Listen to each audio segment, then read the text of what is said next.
سفیان غوری صاحب دامت برکاتہم سے کہ وہ کورس کی ابتدا کریں اور آپ کو اس کے متعلق بتائیں۔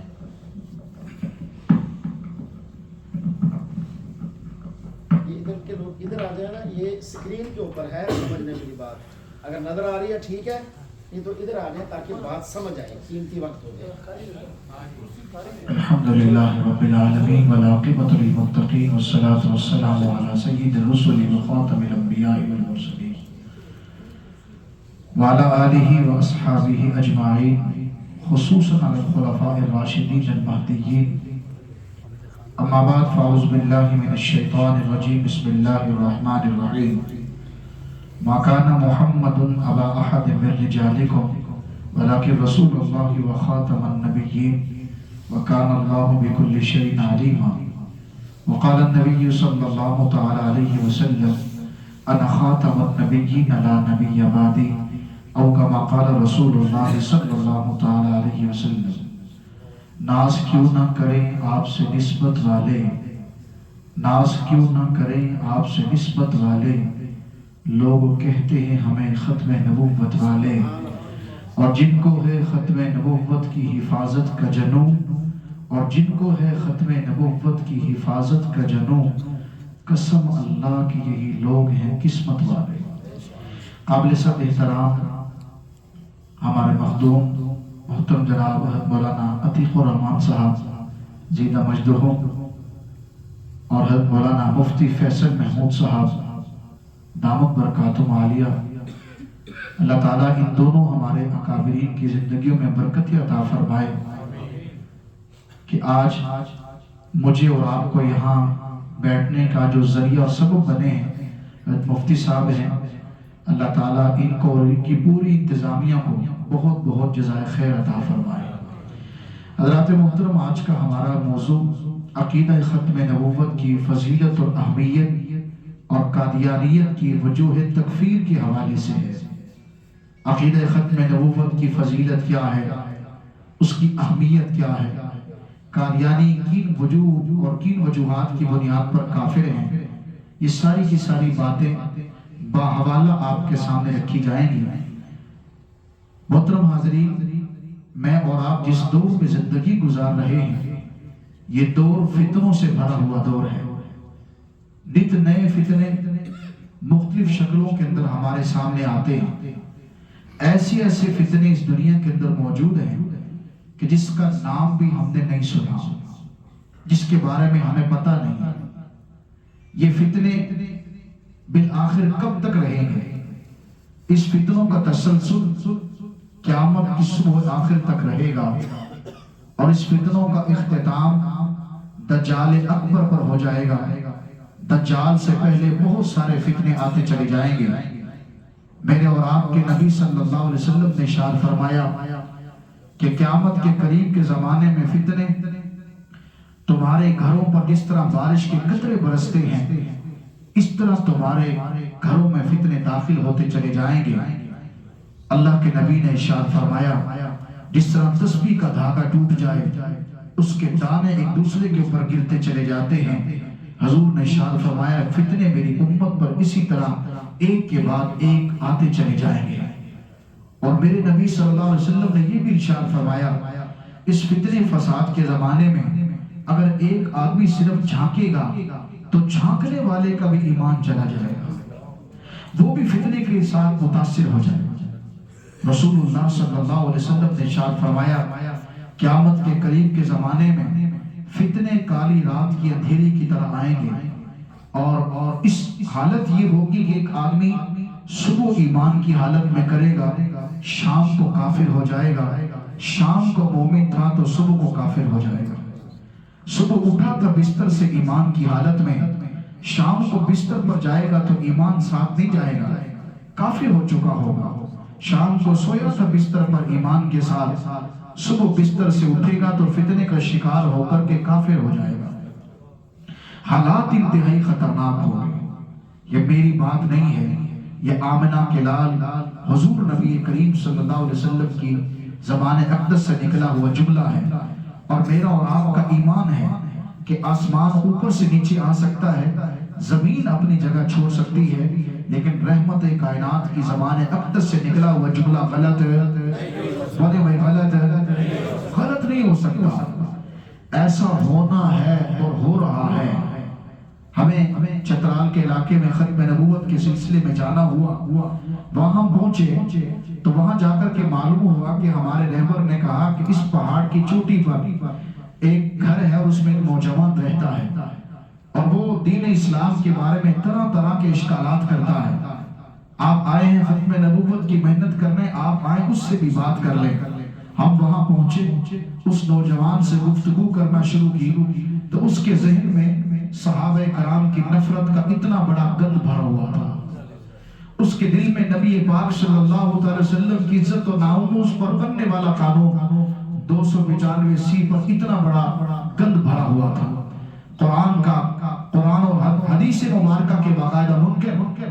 ہم نے گفتگو کرنے کے بعد 3.5 گھنٹے گفتگو ہوئی. ایک موضوع کو لیتے گئے, جوابات دیتے چلے گئے. ساری گفتگو مکمل ہو گئی. ہم نے بھائی سے پوچھا کہ آپ کو یہاں گمراہ کرنے کے لیے کون آیا تھا؟ اس نے کہا کہ یہاں گمراہ کرنے کے لیے کوئی نہیں آیا, بس میں فلانے آدمی کا بیان موبائل میں سنا کرتا تھا. اس کے بیانات سن کر مجھے دین اسلام سے نفرت ہونا شروع ہو گئی. مجھے نبی کی ذات سے نفرت ہونا شروع ہو گئی, نبی کی جماعت سے نفرت ہونا شروع ہو گئی, نبی کی آل اور اولاد سے میرے دل میں بغض پیدا ہونا شروع ہو گیا.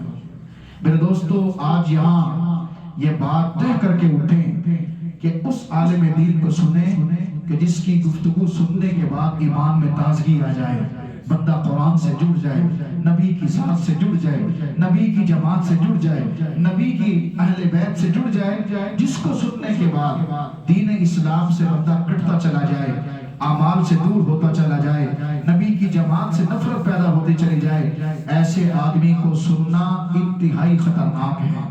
علماء فرماتے ہیں کہ ایک ڈاکو ہے, وہ مال پر ڈاکہ ڈالتا ہے, یہ زیادہ خطرناک نہیں ہے, لیکن ایمان کا ڈاکو زیادہ خطرناک ہے. مال کا ڈاکو آئے گا, ڈاکہ ڈال کے چلا جائے گا, اللہ دوبارہ اس کو مال دے دیں گے. خدا نہ خواستہ اگر اس کا ایمان لٹ گیا, ہمیشہ ہمیشہ کے لیے جہنم میں جلے گا. میرے دوستو, فتنہ کیا ہوتا ہے؟ فتنہ کہتے ہیں چہرے پر چہرہ چڑھا ہو, چہرے کے اوپر چہرہ چڑھا ہوا ہو, اس کو فتنہ کہا جاتا ہے.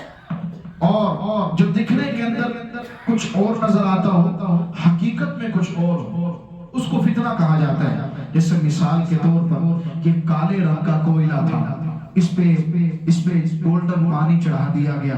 اب یہ دکھنے کو سونا نظر آتا ہے, لیکن حقیقت میں سونا نہیں ہے, بلکہ یہ کالے رنگ کا کوئلہ تھا. اس پہ ملمہ شادی کی گئی ہے, اس پہ دجل و فریب, اس پہ لوگوں کو دھوکہ دیا گیا ہے. میرے دوستو, ہر داڑھی پگڑی والا آپ کو دین کے قریب نہیں کرنے والا ہوتا.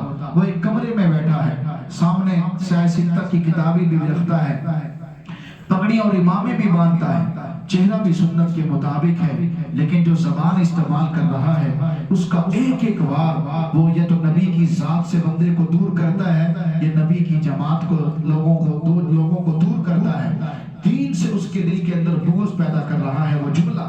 تو میرے دوستو, ہمارا تجربہ ہے کہ آج کا مسلمان بالآخر فتنوں کا شکار کیسے ہو جاتا ہے. ہم نے ختم نبوت کے حوالے سے ملک عزیز پاکستان کے اندر تقریباً ہم چھوٹے بڑے شہر میں گئے ہیں, تجربات سے یہ بات نکلی ہے کہ 4 چیزیں ہمارے سامنے آئی کہ جن کی وجہ سے آج کا مسلمان گمراہ ہو جاتا. پہلی وجہ, مسلمان کو اپنے عقیدے کے بارے میں پتہ کوئی نہیں ہے, اور یہ بات حقیقت ہے. آج باہر آپ روڈ پہ جا کر کے نکلیے, کسی مسلمان سے پوچھیں کہ ختم نبوت کی تعریف کیا ہے.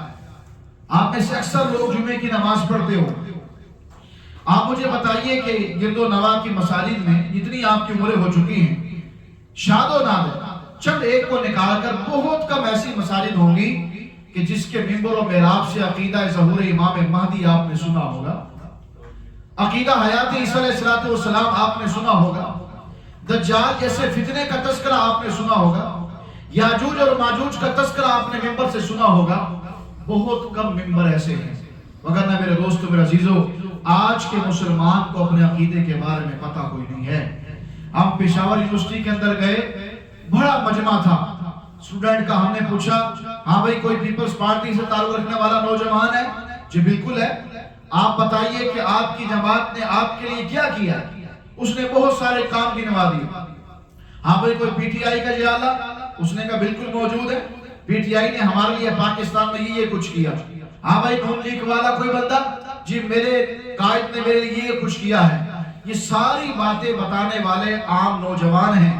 جب اس سے پوچھا آپ یہ بتاؤ کہ آپ کے لیے آپ کے نبی نے کیا کیا ہے, ہمارے نبی کی ختم نبوت کی تعریف بتاؤ, نبی کے ذات کا دفاع تم نے کیسا کرنا ہے, نبی کی ذات نے تمہارے لیے کیا کچھ کیا ہے. میرے دوستو بھرا مجمع تھا, حال بھرا ہوا تھا. کسی نوجوان نے ہاتھ کھڑا نہیں کیا کہ میں اپنے نبی کے احسانات جو حضور نے ہمارے اوپر کیے ہیں وہ آ کر کے منبر پر سٹیج پر کھڑے ہو کر کے بتا دوں. مسلمان کو اپنے عقیدے کے بارے میں کوئی نہیں پتا. دوسری وجہ فتنے اور ان کے طریقہ واردات کے بارے میں مسلمان کو کوئی نہیں پتا. نہ فتنوں کے بارے میں پتا ہے, نہ فتنوں کے طریقہ واردات کے بارے میں پتا ہے. تیسری اور اہم چیز ذرائع ابلاغ کا عام ہونا. پوری دنیا کے اندر ابلاغ یعنی پہنچانے کے ذرائع عام ہو چکے ہیں. اب تو بند کمرے کی چیزیں لیک ہو رہی ہیں, آڈیو لیک ہو رہی ہے, ویڈیو لیک ہو رہی ہے, ہر چیز لوگوں تک پہنچ رہی ہے. اور پوری دنیا اس وقت ایک سکرین کے اوپر ہے. ہم نے انہی اکابر علماء سے سنا ہے کہ برے لوگوں کی دوستی سے بچو, بری صحبت سے بچو, اس لیے کہ بری صحبت آدمی کو برا بنا دیتی ہے. لیکن آج کے دور میں سب سے بری صحبت یہ آج کا موبائل ہے. یہ آج کا موبائل ہے. یہ آج کا موبائل نہ بندے کو حقوق اللہ کے تعلق سے چھوڑتا ہے, نہ کہ یہ حقوق العباد سے جو ہے چھوڑتا ہے, نہ یہ اپنا آپ کو چھوڑتا ہے, نہ یہ بندہ اس کو استعمال کرنے کے بعد اپنے آپ کا رہتا ہے, نہ گھر والوں کا رہتا ہے, نہ بیوی بچوں کا رہتا ہے. 6 گھنٹے اس میں لگا ہوا. اور اس کو ڈیزائن کرنے والوں نے اس کو ایسے ڈیزائن کیا ہے کہ اس کو 6 ماہ کا بچہ بھی چلا لیتا ہے, اس کو 60-70 سال کا بوڑھا بھی چلا لیتا ہے, اس کو نابینا بھی, میں نے ایک آدمی کو دیکھا نابینا بھی چلا رہا تھا. اس کو سارے فنکشن اس کو آ رہے تھے. تجربہ ہے نا کہ اس کے کہاں پہ اس کو بیک پہ جانا ہے, کیسے کھولنا ہے, وہ فنکشن چلا رہا تھا باقاعدہ. میرے دوستو میرے عزیزو, اس میں باقاعدہ کیا سننا ہے کیا نہیں سننا اس کا فیصلہ آپ نہیں کر سکتے, اس کا فیصلہ علماء کریں گے. اب دیکھیں کہ آپریشن ہے, ایک عام ڈاکٹر ہے, ایک سرجن ڈاکٹر ہے, تو آپریٹ جو کرے گا, آپریشن کرے گا, عام ڈاکٹر نہیں کرے گا, بڑھ کے اس فن کا ماہر کرے گا. اب ایک ڈاکٹر آپریشن کرنے والا مریض کو لٹا کر کے بے ہوش کر کے اس کو جناب والا ایک کار مکینک کو بلا لے, اس کو کہے کہ میاں آؤ اس کا آپریشن کرو. وہ کہے کہ میرا شعبہ نہیں ہے, میں اس کا آپریشن نہیں کر سکتا. تو میرے دوستو جس شخص کو آپ موبائل پہ سن رہے ہو, کیا پتا کہ وہ صحیح مستند عالم دین ہے بھی کہ نہیں ہے. آج تو لوگ گوگل سے مسائل پوچھ رہے ہیں, تو یہ بہت بڑی گمراہی کا سبب ہے. تو میرے دوستو میرے عزیزو, دین اسلام 2 چیزوں کا نام ہے. نمبر 1 عقیدہ, نمبر 2 عمل. عقیدے کا نمبر پہلا ہے, عمل کا نمبر دوسرا ہے. قرآن مجید میں اللہ سبحانہ وتعالی نے ارشاد فرمایا ان الذین آمنوا وعملوا الصالحات کانت لہم جنات الفردوس نزلا. بے شک وہ لوگ جو ایمان لائے, نیک اعمال کرتے رہے, ان کے لیے جنت الفردوس کا وعدہ ہے. اب آمنوا سے مراد تمام مفسرین فرماتے ہیں کہ اس سے مراد عقیدہ ہے, اور عامل الصالحات سے مراد عمل ہے. عقیدے کا نمبر پہلا, عمل کا نمبر دوسرا. آپ اس مثال سے بات کو سمجھیے گا. آپ کاپی کے ایک صفحے پر 1 لکھتے ہیں, اس کے بعد ایک صفر لگائیں 10, 2 لگائیں 100, 3 لگائیں 1000, 4 لگائیں 10,000, یعنی 1 لکھے صفر میں اضافہ کرتے جائیں, قیمت بڑھتی چلی جائے گی. اگر 1 شروع سے ختم کر دیں, پھر 5 کی بجائے 6 صفر لگا دیں, 7 لگا دیں, 8 لگا دیں, 10 لگا دیں, یہ صفر تو کہلائے گی, پر اس کی کوئی قیمت اور ویلیو کوئی نہ ہو. اس لیے کہ اس کی قیمت کو بڑھانے والا وہ 1 تھا جو 1 شروع سے ختم کر دیا گیا. میرے دوستو یہ ایک عقیدہ ہے. اگر عقیدہ صحیح ہے, قرآن اور حدیث کے مطابق ہے, نماز پڑھیں گے قابل قبول ہے, روزہ رکھیں گے قابل قبول ہے, حج کریں گے قابل قبول ہے, زکوٰۃ دیں گے قابل قبول ہے, صدقہ کریں گے قابل قبول ہے, عبادات کریں گے قابل قبول ہے. میرے دوستو ساری زندگی اعمال کرتے رہیں گے، قابل قبول ہے، لیکن اگر ایک موجود نہیں، عقیدہ درست نہیں ہے، پھر نمازوں پہ نمازیں پڑھتے جاؤ، ساری زندگی روزوں پہ روزے رکھتے چلے جاؤ۔ میرے دوستوں میں عزیزو، میرے دوستوں، مالوں کے مال، احد پہاڑ اتنا مال بھی صدقہ کر دو، اس کا کوئی عمل اس کو جہنم میں جانے سے بچا سکتا۔ اس کی مثال موجود ہے، غلام دیوی اسپتال، گنگا رام اسپتال بنانے والا غیر مسلم، کام اچھا ہے لیکن مرنے کے بعد ہی اس کے عمل کا اجر ختم کر دیا ہے، ختم، مرنے کے بعد ہمیشہ ہمیشہ کے لیے جہنم میں جائے گا۔ کیوں؟ کیونکہ وہ ان الذین آمنوا ایمان نہیں لایا تھا، اس کا عقیدہ درست نہیں تھا۔ خدا کے واسطے میرے دوستو، عقیدے پر محنت کرنا سیکھیے، عقیدے پر کسی سے کوئی کمپرومائز مت کیجیے، ہر جو ہے باہر بٹنے والی چیز کو نہ کھایا کریں، کیا پتا کس سوچ اور کس نظریے کے ساتھ لوگ تقسیم کر رہے ہیں۔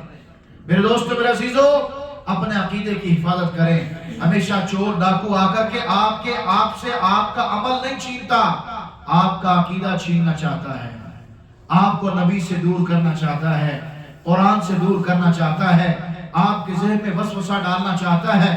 اس کو آپ کی نماز سے مسئلہ نہیں ہے، اس کو آپ کے عقیدے سے مسئلہ ہے، آپ کو کھوکھلا مسلمان بنانا چاہتا ہے۔ تو میرے دوستو، میرے عزیزو، دین اسلام کے اندر بے شمار عقائد ہیں جن کی تعداد 68 کے قریب ہے۔ مشہور کتاب ہے فضائل اعمال، باب الذکر میں باقاعدہ 68 کے قریب عقائد شیخ الحدیث مولانا زکریا رحمۃ اللہ تعالیٰ نے اس میں لکھے ہیں، تو وہ پڑھنے والی چیزیں ہیں۔ اس طرح میرے دوستو، میرے عزیزو، دین اسلام کے اندر سب سے جو بنیادی عقیدہ ہے، 3 بنیادی عقیدے ہیں۔ نمبر 1 توحید، نمبر 2 رسالت، نمبر 3 قیامت۔ عقیدہ توحید کس سے کہتے ہیں؟ اللہ اپنی ذات میں، صفات میں، عبادات میں تنہا ہے، اللہ کا کوئی شریک نہیں، اللہ کا کوئی ثانی کوئی نہیں، اللہ کسی کی اولاد نہیں، خود اللہ تعالیٰ کی آگے کوئی اولاد کوئی نہیں۔ اور نبوت کا سلسلہ جو اللہ تعالیٰ نے حضرت آدم علیہ السلام سے شروع فرمایا، حضور سرور کونین، ساقی کوثر، شافی معاشر، ہادی رہبر، آمنہ کے لال، محبوب رب ذوالجلال، صاحب حسن والکمال، جناب محمد مصطفیٰ احمد مجتبیٰ بدر الدجا شمس الضحیٰ صلی اللہ تعالی علیہ وسلم کی ذات پر نبوت مکمل کر دی گئی ہے۔ سارے نبیوں پر ایمان لانا اسلام میں داخل ہونے کے لیے شرط ہے۔ ایسا نہیں ہو سکتا ایک آدمی حضرت یوسف علیہ السلام کو تو نبی مانے لیکن ان کے والد کا انکار کر دے، حضرت موسیٰ علیہ السلام کو نبی مانے، ان کے بھائی ہارون علیہ السلام کا انکار کر دے، ایسا شخص مسلمان ہو سکتا؟ سارے بولے بھی مسلمان ہو سکتا؟ تیسرا اور اہم عقیدہ وہ ہے عقیدہ قیامت۔ مرنے کے بعد اس زندگی کا ہم نے حساب کتاب دینا ہے۔ یہ 2024 ختم ہونے والا ہے، اس کا ہم نے کبھی بیٹھ کے محاسبہ کیا کتنے گناہ میں نے کر لیے اور کتنے خیر کے کام میں نے کیے ہیں؟ 2025 آنے والا ہے، ابھی سے بیٹھ کر کے اپنا پلان کرے کہ 2025 میں اے اللہ میں نے حج بھی کرنا ہے، میں نے عمرہ بھی کرنے ہیں، اے اللہ میں نے اتنے قرآن پاک ختم کرنے ہیں، اتنے صدقے کرنے ہیں، اے اللہ اس 2025 کے سال میں تیرے نبی کی ختم نبوت کے ڈنکے بجاؤں گا، تیرے نبی کی صحابہ کرام کی عظمتوں کو بیان کروں گا، اے اللہ میں ختم نبوت کے اوپر اپنا مال بھی لگاؤں گا، اپنی جان بھی لگاؤں گا، اپنی صفات اور صلاحیتوں کو بھی وقف کروں گا۔ ابھی سے اس بات کی نیت کریں میرے دوستو، میرے عزیزو، قیامت کے دن فیصلہ ہوگا، لہذا مرنے کے بعد ایک زندگی شروع ہوگی۔ ان تینوں بنیادی عقائد میں جو سب سے اہم عقیدہ ہے وہ عقیدہ ختم نبوت ہے، جو سب سے پہلے دین کی بنیاد ہے۔ مثال کے طور پر یہ سامنے کھڑی ہوئی دیوار ہے، اگر ایک آدمی اس دیوار کو گرانا چاہتا ہے، اوپر سے 10-12 اینٹیں گرائے دیوار پوری نہیں گرے گی، درمیان سے 10-12 اینٹیں نکالے تب بھی پوری دیوار ہے۔ اگر کسی نے بنیاد سے 10-12 اینٹیں نکالی پوری بلڈنگ پوری دیوار گر جائے گی۔ وجہ کیا نکلی؟ اس لیے کہ اس بلڈنگ کی عمارت کی بنیاد کو ہلایا گیا ہے، بنیاد کو ہلایا گیا، بنیاد کو گرایا گیا تو ساری بلڈنگ گر گئی۔ میرے دوستو، جس بندے کا حضور علیہ السلام کی ختم نبوت پر ایمان نہیں ہے، نہ اس کا عقیدہ توحید مانا جائے گا، نہ عقیدہ رسالت مانا جائے گا، نہ عقیدہ قیامت مانا جائے گا، کوئی عقیدہ اور کوئی عمل قابل قبول ہے۔ ٹاؤن شپ کی ایک مسجد میں ہم ختم نبوت کے حوالے سے بیان کرنے کے لیے گئے. اب بیان چل رہا تھا، سامنے صف میں بیٹھا ہوا ایک بزرگ آدمی، وہ جیسے ہی ختم نبوت کی بات شروع ہوئی اور مرزا غلام قادیانی کے کفریہ کلمات، کفریہ باتیں دکھائی گئی باحوالہ، وہ وہاں سے اٹھتا ہے اور جوتا پہن کر چلا جاتا ہے. تو جب مجلس ختم ہوئی، بیان ختم ہوا، تو 2-4 مسجد کے نمازی اکٹھے ہوئے. وہ بابے کے پاس ملاقات کرنے کے لیے چلے گئے کہ حاجی صاحب آپ خیریت سے ہیں، عافیت سے ہیں، آپ کو کوئی تکلیف اور بیماری تو نہیں ہے؟ اس نے کہا کوئی تکلیف اور بیماری نہیں ہے. کہ پھر آپ چلے کیوں گئے ہیں؟ اس نے کہا جی میں مولوی صاحب سے بڑا ناراض ہوں. کہ کس بات پہ آپ ناراض ہیں؟ کہا جی بس اس بات پہ کہ انہوں نے مرزا صاحب کو کافر کہا ہے، حالانکہ مرزا صاحب کو میں کافر نہیں، میں تو اس کو اللہ کا نبی مانتا ہوں. اب یہ پہلی صف میں بیٹھنے والا بندہ کون تھا؟ یہ مسجد کا خزانچی تھا، یہ کبھی کبھی آذان بھی دیا کرتا تھا، لیکن اس پہ ختم نبوت کی جب بات آئی اور مرزے کے رد پر بات آئی، فوراً اس کا کفر کھل کے سامنے آ گیا. اس نے کہا کہ میں تو مرزا غلام قادیانی کو اللہ کا نبی مانتا تھا. میرے دوستو، میرے عزیزو، اس کی کوئی نماز، اس کا کوئی کلمہ میرے دوستو قابل قبول نہیں ہے. ابھی مفتی فیصل صاحب نے ابھی میرے دوستو عشاء کی نماز میں غالباً اعلان کیا ہوگا، ابھی مغرب میں بھی اعلان ہوا ہوگا. ابھی اعلانات کے ہونے کے بعد اگر گفتگو شروع ہو جائے اور ایک بندہ یہاں سے اٹھے اور چلا جائے، اس سے بندہ پوچھے کہ آپ کیوں جا رہے ہو؟ کہا جی ساری باتیں ٹھیک ہے لیکن میں ختم نبوت کو نہیں مانتا. اب یہ بندہ پہلے آیا تھا، اذان سنتے ہی مسجد میں آ گیا، اس نے پہلی صف میں آ کر کے جگہ پکڑی ہے، امام کے پیچھے بیٹھا ہے، بہت ساری نیکیاں اس کو ملنے والی تھی. اس کے بعد اس نے دیکھا کہ وقت بہت ہے، اس نے 2 نفل سات و حاجت کے پڑھے ہیں، تحیت المسجد کے پڑھے ہیں، اس نے قرآن پاک کو کھولا ہے، تلاوت شروع کر دی. پھر وقت بچا، اس نے ذکر کرنا شروع کر دیا، پھر دعاؤں میں لگ گیا، پھر امام کے ساتھ اس میں تکبیر اولیٰ کے ساتھ نماز پڑھی ہے. امام کے مطلب ضالین کہنے پر اس نے آمین بھی کہی ہے، امام کے سلام پھیرنے کے ساتھ اس نے سلام بھی پھیرا ہے. جیسے ختم نبوت کے بیان کا اعلان ہوا، یہ جوتا پکڑ کر جانے لگا ہے. میرے دوستو بتائیے کہ جب اس سے پوچھا گیا تو کیوں چلا گیا؟ اس نے کہا میں ختم نبوت کو نہیں مانتا. مجھے آپ بتائیے اس کو مسجد کا پہلے آنا، پہلی صف میں بیٹھنا، قرآن پڑھنا، ذکر کرنا، نفل پڑھنا، پہلی صف میں تکبیر اولیٰ کے ساتھ نماز پڑھنا بھی اس کو جہنم میں جانے سے بچا سکتا؟ سارے بولے میں جہنم میں جانے سے بچا سکتا؟ وجہ کیا ہے؟ اس لیے کہ وہ دین اسلام کے بنیادی عقیدے ختم نبوت کو نہیں مانتا. اب یہ ختم نبوت کا عقیدہ کتنا اہم ہے. اللہ تبارک و تعالیٰ نے قرآن مجید کی 100 آیات میں اس کو بیان کیا ہے. جناب رسول اللہ صلی اللہ علیہ وسلم نے 210 سے زائد احادیث کے اندر اس عقیدے کو بیان کیا. امت کا، صحابہ کا سب سے پہلا اجماع عقیدہ ختم نبوت کے اوپر ہوتا ہے. دیکھیے گا قرآن مجید میں کسی بھی کام کی فرضیت کے لیے صرف ایک آیت کافی ہے. یا ایھا الذین آمنوا کتب علیکم الصیام کما کتب علی الذین من قبلکم. یہ روزوں کی فرضیت کے لیے ایک آیت کافی ہے. لیکن کیا وجہ ہے؟ اللہ تبارک و تعالیٰ نے قرآن مجید کی 100 آیات کے اندر عقیدہ ختم نبوت کو بیان فرمایا. 100 آیات کے اندر 210 احادیث میں حضور نے بیان فرمایا. صحابہ کا کسی بات پر سب سے پہلے جو اجماع ہوا اور امت کا اجماع ہوا وہ ختم نبوت کے عقیدے پر ہوا ہے. اب میرے دوستو ختم نبوت کی عام تعریف کیا ہے؟ عام تعریف یہ ہے کہ حضرت محمد صلی اللہ علیہ وسلم اللہ کے آخری نبی ہیں. آپ کے بعد کوئی نبی بولے بھائی، آپ کے بعد کوئی نبی. اب یہ عام تعریف ہے، مطلب ہم میں سے ہر بندے کو یہی تعریف پتا ہے، یہی تعریف پتا ہے. ہمارے ایک ساتھی کے ساتھ ملاقات ہوئی، وہ نعوذ باللہ من ذالک مرتد ہو گیا تھا، قادیانی بن گیا تھا. اس کے قادیانی ہونے کی وجہ یہی تعریف ہے. اس کے قادیانی بننے کی یہی وجہ بنی ہے. یہی کیسے؟ وہ بس کے اندر سفر کر رہا تھا، ساتھ والی سیٹ پر ایک نوجوان بیٹھا ہے، سلام کلام ہوا. اس نے کہا میاں تم نے کہاں جانا ہے؟ اس نے کہا جی میں نے فلانی جگہ پہ جانا ہے. آپ نے کہاں جانا ہے؟ کہ جی میں نے فلانی جگہ پہ جانا ہے. دونوں کا سٹاپ ذرا دور تھا. تو میرے دوست اس نے کہا کہ چلو ایسی بات ہے کہ سفر میرا بھی ہے آپ کا بھی ہے، دونوں کو کٹے گا، لیکن آؤ ذرا دینی باتوں پر مذاکرہ کر لیتے ہیں. کچھ سیکھنے سکھانے کا ماحول کرتے ہیں. کچھ آپ کے پاس دینی معلومات ہے مجھے دے دو, کچھ معلومات میرے پاس ہے میں آپ کو دے دیتا ہوں.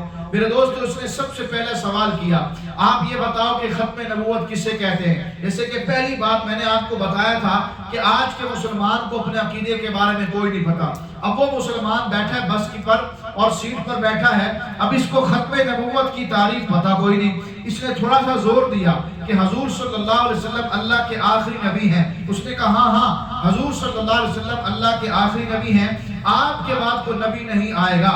جب اس نے یہ بات اس سے کہلوا لی پھر دوسرا سوال اس سے کیا کہ آپ یہ بتاؤ کہ عیسیٰ علیہ السلام کے حیات کے متعلق تمہارا کیا عقیدہ ہے.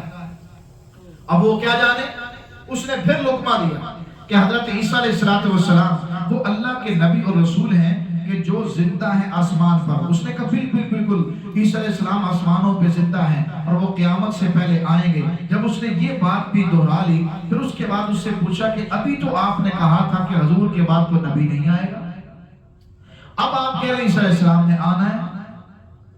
اب یہ دو باتیں ایک جگہ کیسے جمع ہو گئی؟ یا تو پہلی بات غلط ہے یا دوسری بات غلط ہے, دونوں میں سے ایک بات ضرور غلط ہے.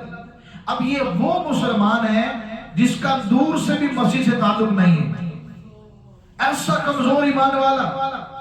میرے دوستو میرے عزیزو کیا ہوا, سٹاپ آ گیا, یہ بھی اتر گیا وہ بھی اتر گیا, فون نمبروں کا تبادلہ کر لیا گیا. تو میرے دوستو پہلا بیج وسوسے کا اس بندے نے اس کے ذہن میں ڈال دیا. کبھی میسیج پہ رابطہ, کبھی فون پہ رابطہ, کبھی اس کے ہاں دعوت, کبھی اس کو اپنے ہاں بلا لیا. کرتے کراتے میرے دوستو 3 سال کے بعد پتہ چلا کہ یہ مسلمان نہ رہا بلکہ قادیانی بن گیا, مرتد ہو گیا, قادیانی بن گیا. جب اس کے ہمارے سے ملاقات ہوئی 5 سال کے بعد تو وہ روتا ہوا کہنے لگا کہ اے مسلمانوں, اے ختم نبوت کے محافظوں, خدا کے واسطے مسلمانوں کے پاؤں پکڑ کے یہ ختم نبوت کی تعریف یاد کروا دو. اس تعریف کے نہ پتہ ہونے کی وجہ سے میرا ایمان لٹ گیا, میرا ایمان چلا گیا تھا. اب میرے دوستو میرا عزیزو بات کو سمجھیے گا, ختم نبوت کی تعریف کیا ہے. ختم نبوت کی یہ تعریف آج ساری مسجد کے نمازیوں نے یاد کرنی ہے. اس کے 3 پوائنٹ ہیں. پہلا پوائنٹ, حضرت محمد صلی اللہ علیہ وسلم اللہ کے, سارے بولیں گے اللہ کے, ذرا تھوڑا سا مل کے بولیں گے اللہ کے, تھوڑا سا اونچا بولیں اللہ کے. آپ صلی اللہ علیہ وسلم کے بعد کسی کو نبوت ہے, سارے بولے آپ کے بعد کسی کو نبوت ہے, آپ ملا کے بولے آپ کے بعد کسی کو نبوت ہے, آپ کے بعد کسی کو نبوت ہے, اور آپ کے بعد کو نبی پیدا, آپ کے بعد کو نبی پیدا. ماشاءاللہ. اس بات کو ذرا دوبارہ میری طرف دیکھیے گا, یہ 3 انگلیاں ہیں. پہلی بات کون سی ہے جی؟ سارے جس طرح سبحان اللہ کہنے پر ثواب ہے, حضور کی ختم نبوت کی تعریف کرنے پہ بھی اللہ ثواب دے گا انشاءاللہ. پہلی بات کیا ہے جی؟ دوسری بات کیا ہے جی؟ تیسری بات کیا ہے جی؟ ماشاءاللہ. اب میں اس کو غائب کر رہا ہوں, یہ دیکھیں. اب میری طرف انگلی کی طرف دیکھیے گا ذرا. پہلی بات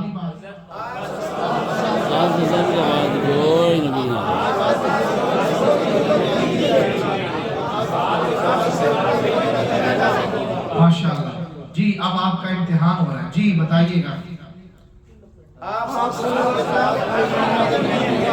نہیں, یہ اس سے مراد یہاں سے تیسری ہے. اصل میں یہ دونوں آپ کو پتہ اکٹھی کھڑی نہیں نہ ہو سکتی, یہ کھڑی نہیں ہوگی, اس کو سہارا دینا پڑے گا. جی بتائیے. کوئی نبی نہیں ہوگا. ہاں, یہ تیسری بات ہے. آپ کے بعد کوئی نبی پیدا نہیں ہوگا. اور دوسری بات ماشاءاللہ. اور پہلی بات چلے یہاں سے شروع کرتے ہیں. یہ کون سی بات ہے جی؟ ہاں جی, یہ